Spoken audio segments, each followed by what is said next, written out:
তুলির নিজের কাছে যত যুক্তি ছিল সব শেষ হয়ে গেল। তুলি একদম বাচ্চাদের মতো ভেঙে পড়েছে।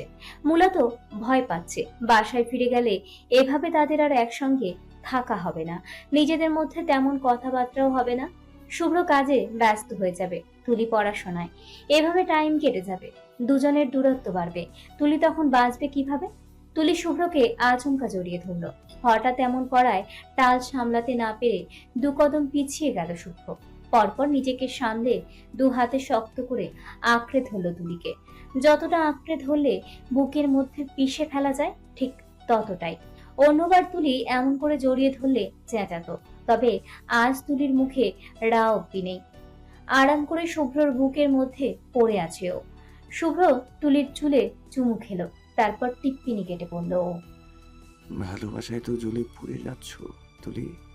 এক কাজ করতে পারো, আন্টিকে বলে একেবারে চলে আসো না আমার কাছে, তাহলে আর এত পুড়তে হবে না।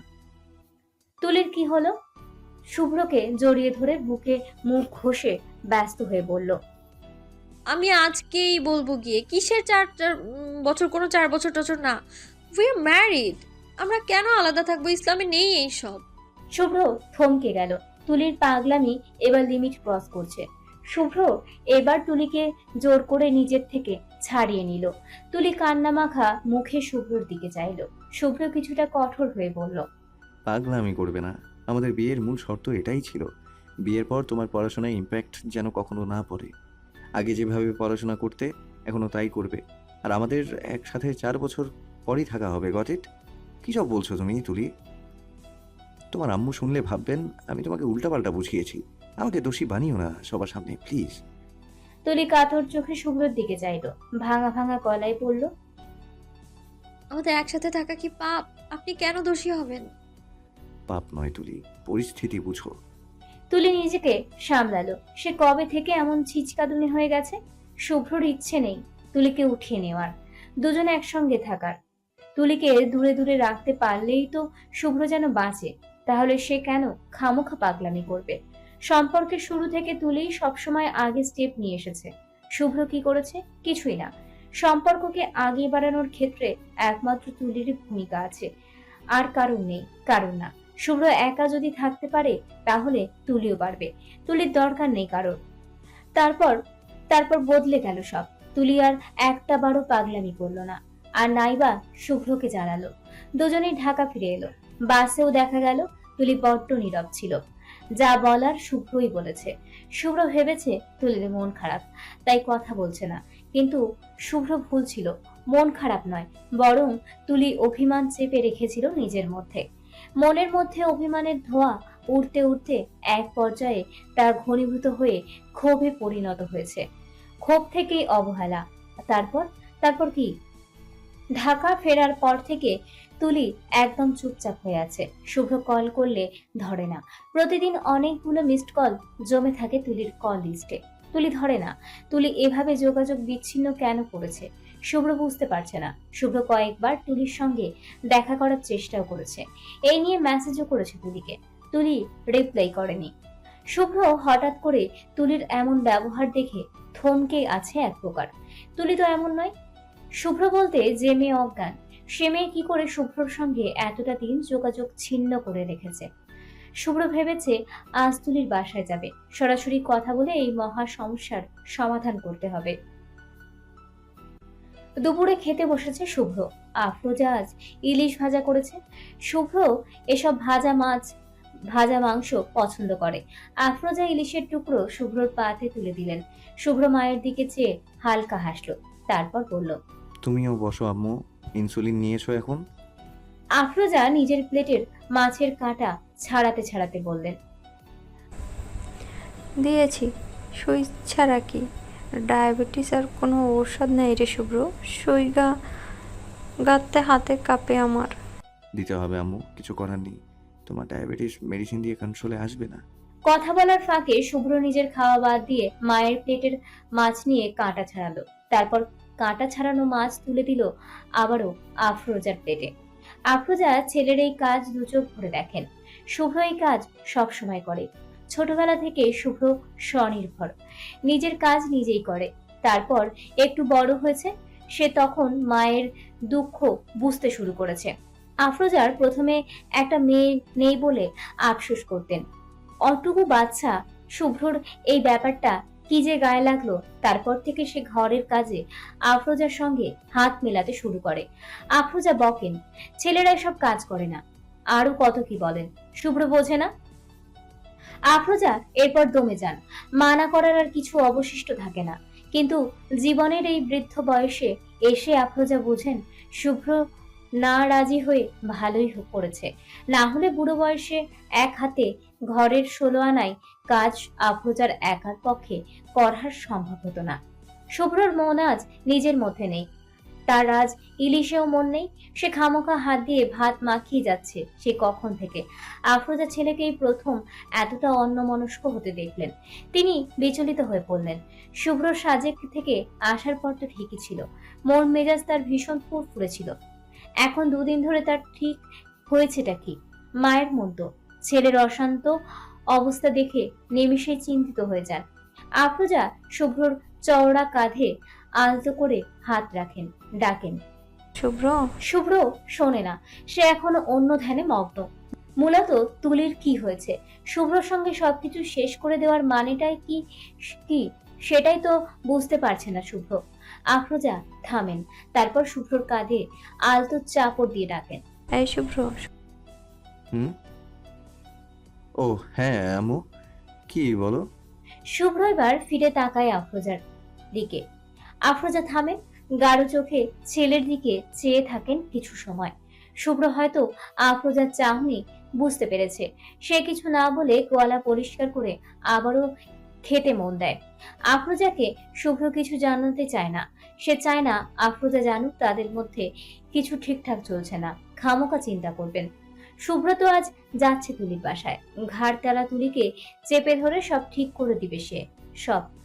আফরোজা কিছু সময় পর চিন্তিত কণ্ঠে বলেন, শুভ্র তোর কি হয়েছে বল আম্মুকে, তুই এত আপসেট কেন বাবা? শুভ্র থামে, মায়ের আদুরে কথায় শুভ্রর গলায় যেন কিছু একটা আটকে যায়। আফরোজা ঠিকই ছোটবেলার ন্যায় শুভ্রকে কাছে টেনে জানতে চাইলেন শুভ্র কেন মন খারাপ, শুভ্রর কেন মন খারাপ। ছোটবেলার ন্যায় আফরোজা শুভ্রকে নিয়ে অযথা চিন্তা করবেন ভেবে শুভ্র এবারেও নিজের মন খারাপের কারণ লুকিয়ে গেল। শেষ লোকমা ভাতটুকু খেয়ে কোনো রকম হাত ধুয়ে উঠে অন্যদিকে চেয়ে বলল, কিছু না তেমন, চিন্তা করো না তুমি। আমার একটু কাজ আছে আম্মু, আমি রুমে যাচ্ছি।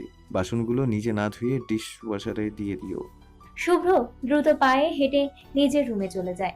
আফরোজা নিজের খাবার খাওয়া থামিয়ে স্থির চোখে ছেলের চলে যাওয়া দেখেন। শুভ্র সেদিন বিকেলেই উপস্থিত হলো তুলিদের বাসায়।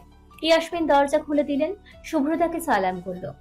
পথে থেকে কিনে আনা চিপস মিষ্টির প্যাকেট ইয়াসমিনের হাতে তুলে দিয়ে বলল, আসলে এদিক দিয়ে যাচ্ছিলাম, ভাবলাম আপনাদের দেখে যাই। শুভ্র মিথ্যা বলছে, তার ওদিকে কোনো কাজ ছিল না, সে একমাত্র তুলির জন্যই এসেছে এই বাড়ি। ইয়াসমিন অবশ্য শুভ্রর কথায় ভীষণ খুশি হয়েছে, গদগদ হয়ে শুভ্রকে সোফায় বসিয়ে চা করে নিয়ে এলেন। শুভ্র চা খেতে খেতে ইয়াসমিনের সঙ্গে গল্প করছে, কিন্তু ঘুরে ফিরে বারবার চোখ যাচ্ছে তুলির বেডরুমের দিকে। ইয়াসমিন হয়তো বুঝতে পারলেন সেটা, তিনি বলেন, তুলি তো ঘুমাচ্ছে শুভ্র, এত ডেকে এলাম আমি, উঠলই না। তুমি একবার না হয় ডাকো গিয়ে, দেখো উঠে কিনা। কখনো তো এত বিকেল অবধি ঘুমায় না, একবার ডাকলে উঠে যায়। আজ কি হচ্ছে কে জানে। যাও বাবা যাও। শুভ্র যেন এ কথার আশায় ছিল। চায়ের কাপ ট্রেতে রেখে দিয়ে চলে এলো তুলির রুমে। তুলি ঘুমাচ্ছে না, বরং শুভ্র এসেছে শুনে জোরপূর্বক বিছানায় শুয়ে আছে চোখ বন্ধ করে। কোলবালিশ খামচে ধরে আছে, যেন শুভ্রর কোনো কথা শুনে তুলি পুনরায় আবেগ খুইয়ে না বসে। দরজা লাগানোর শব্দে তুলি আরো শক্ত হয়ে কোলবালিশ খামচে ধরে। শুভ্র এগিয়ে আসছে, তার পায়ের শব্দ স্পষ্ট শুনছে তুলি। শুভ্র বিছানায় বসেছে, তুলি চোখ খিচে রেখেছে। তুলি যে ঘুমায়নি সেটা শুভ্র তুলির আচার আচরণ দেখে স্পষ্ট বুঝতে পারল। শুভ্র বিছানায় বসেছে, তুলি চোখ খিচে রেখেছে। তুলি যে ঘুমায়নি সেটা শুভ্র তুলির আচার আচরণ দেখে স্পষ্ট বুঝতে পারছে। শুভ্র হালকা হাসলো। যেই মেয়ে শুভ্রের জন্য মরিয়া, তার এত পালাই পালাই ব্যবহার শুভ্রর কাছে অবিশ্বাস্য ঠেকলো। শুভ্র পা থেকে ধীরে সুস্থে স্যান্ডেল খুললো, তারপর সোজা তুলির বুকে মাথা রেখে এক টানে লম্বা হয়ে বিছানায় শুয়ে পড়ল। তুলি আচমকায় এমন আচরণে থম হয়ে দু চোখ খুলে ফেলল। শুভ্র তুলিকে দু হাতে জাপটে ধরে আছে। তুলি শুভ্রর ভারে চ্যাপ্টা হয়ে নিঃশ্বাস অবধি নিতে পারছে না। যখন শুভ্র ধরে, নিজের সঙ্গে একদম পিষে ধরে। এ কেমন অভদ্রতা! তুলি ছটফট করা শুরু করলো, বলতে লাগলো, ছাড়ুন আমায়, কাঁচা ঘুম এভাবে ভাঙিয়ে দেওয়াটা এটা কেমন অভদ্রতা, ছাড়ুন বলছি। তুলি রেগে কি বলছে নিজেও জানে না। শুভ্রর কান ধরে গেল একদম। এতদিন শুভ্রর সামনে ভিজে বিড়াল হয়ে থাকা তুলি এখন শুভ্রকে শাসাচ্ছে। ভালোই উন্নতি হয়েছে ওনার। শুভ্র তুলির বুক থেকে মাথা তুলে সরাসরি তুলির চোখের দিকে চাইল। সঙ্গে সঙ্গে তুলি শুভ্রর গরম চাহনি দেখে চুপ হয়ে গেল। ছটফট বন্ধ হয়ে এলো মুহূর্তে। শুভ্র ভ্রু বাঁকালো, ইশারায় কিছু জানতে চাইল। তুলি কি চায়? তুলি কিছু সময় চুপ থাকলো। পুনরায় তেজ আবারও ছড়িয়ে গেল সর্বাঙ্গে। তারপর জোরে জোরে কয়েকটা নিঃশ্বাস ছেড়ে শুভ্রর দিকে চেয়ে চোখ পাকিয়ে বলল, আমি কি বলেছি শুনিনি? ছাড়ুন আমায়, না হলে ভালো হবে। তুলি বাকি কথা শেষ করতে পারেনি আর। তার আগেই ব্যগ্রভাবে শুভ্র তুলির ঠোঁটে ঠোঁট চেপে ধরে। এতটা দিন তুলিকে দেখেনি, স্পর্শ করেনি, কণ্ঠ শুনতে চেয়েও পারেনি। তার ফলাফল হচ্ছে শুভ্র নিজের এতদিনের ছটফট করা আবেগ তুলির ঠোঁটে সবটুকু ছড়িয়ে দিচ্ছে। তুলি ব্যথা পাচ্ছে, কিন্তু এতদিন পর কাঙ্ক্ষিত স্পর্শে ব্যথাটুকু ভুলে আরামে ভেসে যাচ্ছে। মুহূর্তে সব রাগ পানি হয়ে যাচ্ছে ধীরে ধীরে।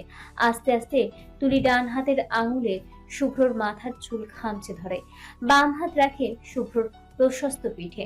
শুভ্র দু হাতে তুলির পিঠটা আঁকড়ে ধরে আরো গভীর ভাবে স্পর্শ করতে থাকে তার তুলিকে। তুলি হারিয়ে যাচ্ছে শুভ্র স্পর্শে। চাইলেও পারছে না শুভ্রকে নিজের উপর থেকে ধাক্কা দিয়ে সরিয়ে ফেলতে। জাদু করতে কিভাবে জানে শুভ্র। তুলি হাঁপিয়ে উঠেছে বারবার, ভেতরে ভেতরে কান্নায় ফোপাচ্ছে। এক পর্যায়ে শুভ্রর বুকের নিচে চোখ বন্ধ করে পড়ে থাকা তুলির মনে পড়ে যায় সবকিছু। এত সহজে সে শুভ্রর কাছে ধরা দিবে না। শুভ্রকে বুঝতে হবে তুলি অভিমান করেছিল। নিজের মূল্যটুকু শুভ্রকে বোঝাতে হবে। ভাবনার মধ্যেই তুলির চোখ বেয়ে জল গড়ায়। শুভ্র চোখ বন্ধ অবস্থায় তার গালে অশ্রুর স্পর্শ পায়। তুলি কাঁদছে। শুভ্র অবাক হয়ে তুলির ঠোঁট ছেড়ে দিয়ে বিস্ময় নিয়ে তুলির কান্না দেখে। তুলি শুভ্রর মুখটা সরিয়ে নিয়ে অন্য পাশে ফিরে চোখ মুছে। শুভ্র এবার ভয় পেয়ে যায়। তুলি শুভ্রর উপর রাগ করেছে। কদিন হয়েছে তাদের বিয়ের, এর মধ্যে শুভ্র তুলিকে কাঁদিয়ে ফেলেছে। শুভ্র ভীষণ অপরাধ বোধে ভোগে। তুলির মুখটা ধরে নিজের দিকে ফিরিয়ে নিয়ে চোখের জল মুছে ব্যস্ত হয়ে প্রশ্ন করে, তুলি, তুমি খাচ্ছো কেন? আমি কিছু করেছি? তুলি উত্তর দেয় না। শুভ্র এবার অধৈর্য হয়ে ধমকে ওঠে, তুলি, এই মেয়ে, তাকাও আমার দিকে, লুক অ্যাট মি। তুলি চায় না, সরাসরি অগ্রাহ্য করে শুভ্রকে। শুভ্র হাত ছেড়ে তুলির নাছোড় বান্দার মতো কাজটুকু দেখে। তুলি অন্য পাশে চেয়ে শুয়ে আছে, নাইবা শুভ্রর দিকে তাকাচ্ছে।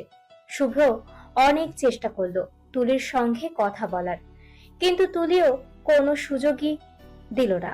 শুভ্র একটা সময় রেগে গেল। রেগে বিছানা থেকে উঠে টেবিলে জোরে ঘুষি মারল। মুহূর্তেই তার হাত লাল টকটকে হয়ে এলো। তুলি ভদ্র শুভ্রর এমন রাগান্বিত রূপ দেখে ভড়কে গেল। শুভ্র এক মুহূর্ত অপেক্ষা করল না, হাত দিয়ে টেনে তুলিকে বিছানা থেকে উঠিয়ে নিজের মুখোমুখি দাঁড় করালো। তুলির মুখটা ধরে নিজের মুখের দিকে ফিরিয়ে তীক্ষ্ণ কণ্ঠে প্রশ্ন করলো, তুলি, আমাকে তোমার আর ভালো লাগছে না? আমাদের সাজেকের ওই দিনগুলো কি বাই চান্স তুমি ভুলতে চাইছো? তুলি চোখে চোখ রাখলো, তারপর সোজা সাপটা জবাব দিল। হোয়াট? শুভ্র একদম বোকা হয়ে গেল, বিস্ময় নিয়ে বলল, আমার কাছে আসার তারা সবচেয়ে বেশি তোমার ছিল তুলি। ফুটন্ত তেলে পানি ছাড়লে যেমন ছ্যাদ করে ওঠে, শুভ্রর এই কথা এভাবেই তুলির গায়ে ছ্যাদ করে উঠল। তুলি তেতে উঠে পড়ল। তো এখন কি করবেন? ফাঁসিতে ঝুলাবেন আমায়? নাকি বলবেন তোমাকে দিয়ে শেষ আমার? নাও তুমি তোমার মতো আর আমি আমার মতো কোনটা? তুলির কথা শুভ্রর প্রথমে বোধগম্য হলো না, কিন্তু যখন শুভ্র দুয়ে দুয়ে চাল মেলালো তখন বুঝতে পারলো তুলির রাগটা মূলত কোথায়। শুভ্র সব বুঝে এবার হালকা হাসলো। তুলি শুভ্রর হাসি দেখে চরম পর্যায়ে বিরক্ত হলো, ছ্যাত করে বলল। হাসছেন কেন? হাসবেন না আপনি। শুভ্র তুলির কপালের চুল আঙুলের পেছনের দিকে ঠেলে দিয়ে মৃদু স্বরে বলল। তুলি আমার সংসার করবে এই জন্য এত রাগ? ওরে বাবা! তুলি হকচকিয়ে গেল, পরপর মুখটা অন্যদিকে সরিয়ে বলল। মোটেও না। শুভ্র হাসলো, কিছু ভাবলো, বুঝলো, হিসেব মিলালো। বিয়ে তো হয়েই গেছে তাদের, সংসার করার জন্য দুজনেই প্রাপ্তবয়স্ক। শুভ্র নিজেও ডক্টর হওয়ায় তুলির পড়াশোনা তাদের বাসায় খুব একটা খারাপ হবে না। তুলিও এখন শুভ্রর জন্য বিক্ষিপ্ত আচরণ করছে, পড়াশোনায় কোনো মন নেই। একসঙ্গে থাকলে এই সমস্যাগুলো আর থাকবে না। শুভ্র ভাবে, তারপর চোখ বন্ধ করে কয়েকটা নিঃশ্বাস ছেড়ে তুলির কোমরটা চেপে ধরতেই তুলি শুভ্রর দিকে যায়। শুভ্র হালকা হেসে তুলিকে নিজের সঙ্গে মিশিয়ে নিয়ে কপালে কপাল ঠেকায়। তুলি শুভ্রর বুকের কাছের শার্ট দু আঙুলে খামচে ধরে। শুভ্র ভাবে কাছে আসলে তুলির ভেতরে ভেতরে চুরমার হয়ে যায়। কেন বারবার এমন হয়? তুলি কেন শুভ্রর সামনে নিজেকে আটকাতে পারে না? নিজের মনটাই কেন বারবার তুলির সঙ্গে বেইমানি করে বসে? তুলি উত্তর পায় না, হয়তো পায় কিন্তু স্বীকার করে না, কারণ তুলি এখনো রেগে আছে। শুভ্র তুলির কপালে কপাল ঠেকিয়ে চোখ বন্ধ করে আছে। একটা সময় তুলির কোমরে হাতটুকু গাঢ় করে ডাকলো আলতো স্বরে। তুলি শুনছো? উফ, কি মারাত্মক একটা ডাক!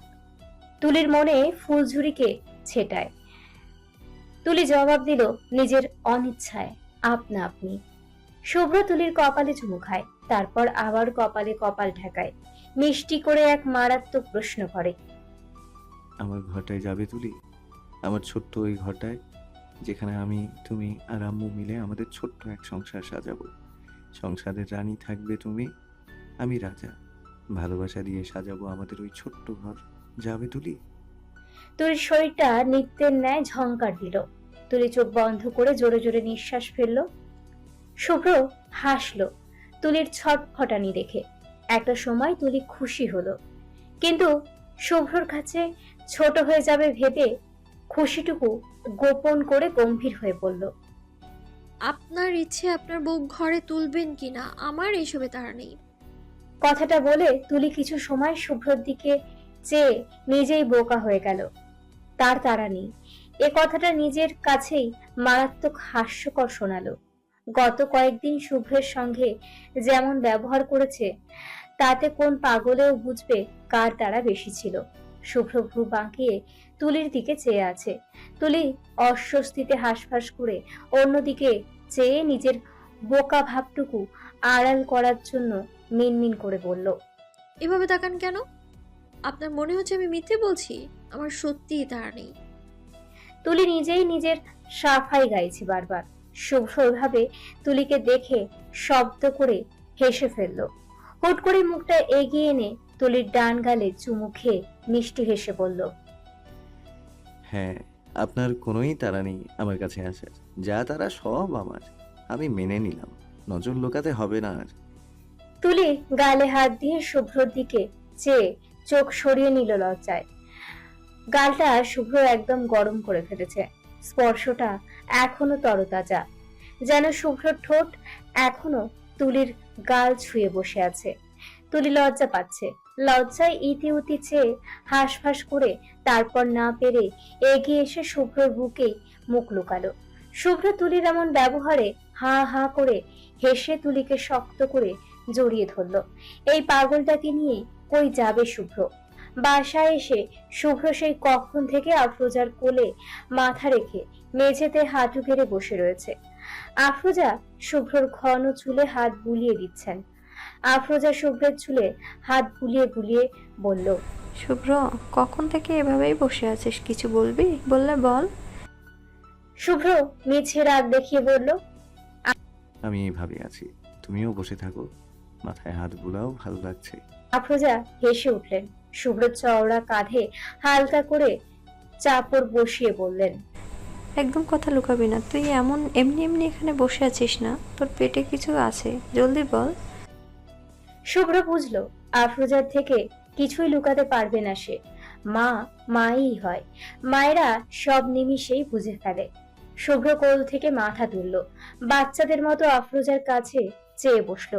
তুলিকে আমাদের ঘরে একেবারে নিয়ে আসি আম্মু, প্লিজ।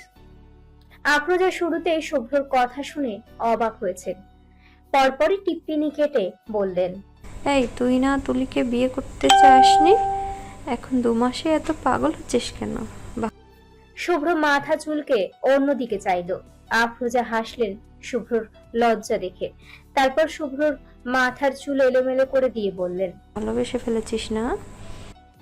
শুভ্র হাসলো, মুগ্ধ গলায় মাকে বলল, তুলি এমন একটা মেয়ে আম্মু, ওকে ভালো না বেশি পারলামই না। ওর মধ্যে সব আছে যা আমি জীবন সঙ্গী হিসেবে একজন মেয়ের মধ্যে সবসময় চেয়ে এসেছিলাম। আর ও তোমাকেও। শুভ্র থামলো। মায়ের জন্য শুভ্র ভালোবাসা কখনোই বলে কয়ে বেড়ায় না। শুভ্র মৃদু হেসে কথা এড়িয়ে বলল, ও ভীষণ পারফেক্ট আমার জন্য আম্মু, সব দিকে সব ভাবে। আফরোজার মনে কি যে শান্তি বোধ হলো। তার রাজা শুভ্রর জন্য তুলিকে বেছে আফরোজা কোনো ভুল করেননি। আফরোজা লুকিয়ে চোখের কোণে থাকা জলটুকু মুছলেন। তারপর কিছু একটা চিন্তা করে গম্ভীর গলায় বললেন, ইয়াসমিন রাজি হবে না শুভ্র। ইয়াজিদ ভাই তোদের এভাবে তুলে নেওয়ার আগে সাজেক যাওয়াটা ভালো চোখে দেখেননি। শুভ্র অবাক হয়ে বলল, কিন্তু কেন? আমি যাওয়ার আগে ওনার পারমিশন নিয়েছিলাম। তুই বলেছিলিস, দেখে মানা করতে পারিনি। এখন বাই চান্স সাজেক থেকে ফিরে যদি তুলির কিছু একটা হয়ে যায়, বুঝতে পারছিস তুলির পড়াশোনা কতটা এফেক্ট পড়বে? শুভ্র ভ্রু বাঁকালো, চট করে মায়ের ইঙ্গিত ধরে ফেলে বলল, ইউ মিন তুলি যদি প্রেগনেন্ট? শুভ্র চালাক মন মায়ের কথার অর্থ ঠিক ধরে ফেলল। আফরোজা লজ্জা পেয়ে গেলেন। প্রাপ্তবয়স্ক ছেলের সঙ্গে এ ধরনের আলোচনা তার মোটেও ভালো লাগলো না। তিনি কথা ঘোরালেন, ছেলের কাঁধে হাত রেখে বললেন, না না, আমি তবুও যাবো একবার ইয়াসমিনের কাছে, দেখি কি করে। শুভ্র শোনে, বুঝতে পারলো তার এ কথা মানা হবে না। মায়ের কোল থেকে আস্তে করে মাথাটা উঠিয়ে নেয়, দাঁড়িয়ে টি শার্ট ঠিক করে বলে, আমি রুমে যাচ্ছি, কিছু কাজ আছে। শুভ্রর মধ্যে তারপর থেকে তুলিকে নিজের ঘরে তোলার আর কোনো কথা বলতে দেখা যায় না। তুলি ছেলে মানুষই করছে, তাই বলে তার সঙ্গে পাল্লা দিয়ে শুভ্রকেও যে বাচ্চা হয়ে যেতে হবে ব্যাপারটা এমন নয়। শুভ্র এড়িয়ে গেল কথার ফাঁকে। তবু একদিন আফরোজাকে জিজ্ঞেস করলো ইয়াসমিন তাকে কোনো উত্তর দিয়েছে কিনা। হয়তো কোথাও কোনো একটা ক্ষোভ ছিল, কিন্তু শুভ্রকে নারাজ করে আফরোজা জানালেন, ইয়াজিদ ভাইয়ের মতে শুভ্রকে এখন নিজের ক্যারিয়ারে ফোকাস করা উচিত, তেমনি তুলিকেও নিজের পড়াশোনায় ফোকাস করা উচিত। বিয়ে হয়েছে, তুলি তো পালিয়ে যাচ্ছে না, কমপক্ষে 2 বছর যা উঠিয়ে দিবে তখন। দেখা গেল শুভ্র আর এতে দ্বিমত করেনি। 4 বছর কমে 2 বছরে এসেছে, হোক তাহলে সেটাই। তারপর তারপর কয়েকটা দিন পরের কথা। শুভ্র তখন সবেই মেডিকেল থেকে ফিরে খেতে বসেছে। আফরোজা আজ কিছুটা অন্যমনস্ক। শুভ্র খেতে খেতে জিজ্ঞেস করলো, আম্মু, আর ইউ ওকে? ঠিক আছো তুমি? এত আপসেট লাগছে কেন তোমায়? আফরোজা মিছে হাসার ভান করলেন, বললেন, না তো, আমি মন খারাপ করবো কেন হঠাৎ? তুই খা মজা করে মাছের ঝোলটা। শুভ্র মায়ের দিকে ভ্রু বাঁকিয়ে চায়। মা আজকাল বড্ড কথা লুকান। তারপরও শুভ্র পরে জিজ্ঞেস করবে ভেবে চুপ থাকে। খাবার শেষে শুভ্র হাতে হাতে সব নোংরা বাসনপত্র রান্নাঘরে দিয়ে এলো। আফরোজা বারবার আজ দরজার দিকে চাইছেন। শুভ্র একবার সেটা লক্ষ্য করলো। আজ কি তারিখ? কেউ কি আসবে আজ? শুভ্র খাবার শেষ করে রুমে যাবে, হঠাৎই শোনা গেল পরপর 2টো কলিং বেল। আফরোজা কলিং বেলের শুনে এক দৌড়ে দরজার দিকে এগুলেন। শুভ্র পেছন থেকে চেঁচালো, আস্তে আম্মু, পড়ে যাবা তো। আফরোজা শোনেননি। তিনি দ্রুত দরজা খুলে দিলেন। দরজার ওপাশের মানুষটাকে দেখে শুভ্র একদম স্থির হয়ে গেল। আফরোজা চোখটা ঘুরে দরজার ওপাশের মানুষটাকে দেখেন। বুড়ো হয়েছেন সিদ্দিক সাহেব, কিন্তু এখনো বুকের পাটা ফুলিয়ে দাঁড়িয়ে থাকেন।